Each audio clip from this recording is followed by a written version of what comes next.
నా నుదుటి మీద వారు చేసిన గాయం బహుశా 10 రోజుల్లో తగ్గిపోతుందేమో, కానీ పేదల ప్రయోజనాలకు చంద్రబాబు చేసిన గాయాలు, ఆయన పాలనలో ఆయన చేసిన గాయాలు, ఆ రైతులకైతేనేమి, ఆ అక్క చెల్లెమ్మలకైతేనేమి, ఆ నిరుద్యోగులకైతేనేమి, ఆ సామాజిక వర్గాలకైతేనేమి,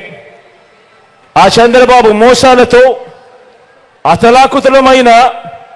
ఆ పేదల బ్రతుకులు, చంద్రబాబు చేసిన మోసాలను, చంద్రబాబు చేసిన గాయాలను ఆ పేదలు ఎన్నడూ కూడా మర్చిపోయే ప్రసక్తే ఉండదు అని సందర్భంగా చెప్తా ఉన్నాడు. గాయపరచడం, మోసం చేయడం, కుట్రలు చేయడం చంద్రబాబు నైజమైతే, మీ ఇంటింటికి మంచి చేయడం మీ బిడ్డ నైజం అని చెప్పి కూడా ఈ సందర్భంగా గర్వంగా చెప్తా ఉన్నా.